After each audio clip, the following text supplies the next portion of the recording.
চলতি বছরের মে মাসে বাংলাদেশ উপকূলে তাণ্ডব চালায় ঘূর্ণিঝড় রিমাল। এর প্রভাবে সারা দেশে শুরু হয় প্রবল বাতাস ও বজ্রসহ বৃষ্টিপাত। দমকা হাওয়া ও বৃষ্টিপাতে সারা দেশের ন্যায় বগুড়ার শেরপুর উপজেলাতেও ভেঙে পড়ে শত শত গাছ। এই ঝড়ে শেরপুর উপজেলা নির্বাহী কর্মকর্তার সরকারি বাসভবনের আমগাছ থেকে পড়ে যায় একটি পাখির ছানা। ছানাটি উদ্ধার করেন উপজেলা নির্বাহী কর্মকর্তা মোহাম্মদ সুমন জিহাদি। এরপর চলতে থাকে ছানাটির পরিচর্যা। নিয়মিত খাবার খাওয়ানো থেকে শুরু করে আদর যত্ন, কোনো কিছুতেই কমতি ছিল না ছানাটির। অবশেষে পরিপূর্ণ সুস্থ হয়ে মুক্ত আকাশে উড়াল দেয় পাখিটি। তখন থেকে প্রাকৃতিক দুর্যোগের হাত থেকে পাখি রক্ষায় দুর্যোগ সহনশীল ঘর তৈরি করার কথা ভাবতে থাকেন সুমন জিহাদি।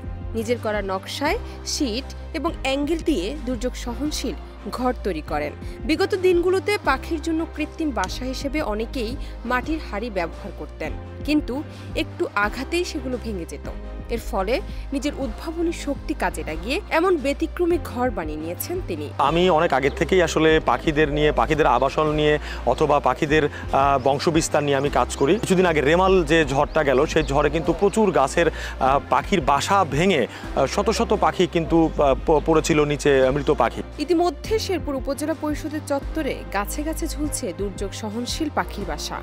সময়ের পরিক্রমায় সরকারি আদেশে নিয়মিত বদলি হয়েছেন শেরপুর উপজেলা নির্বাহী কর্মকর্তা মোহাম্মদ সুমন জিহাদি। তবে তার উদ্ভাবিত দুর্যোগ সহনশীল ঘরে সুখের আবাস গেড়েছে পাখিরা। প্রকৃতি ও পাখি প্রেমীদের একটি চাওয়া, তার উদ্ভাবিত এই ব্যতিক্রমী ঘর ছড়িয়ে দেওয়া হোক সারা দেশে।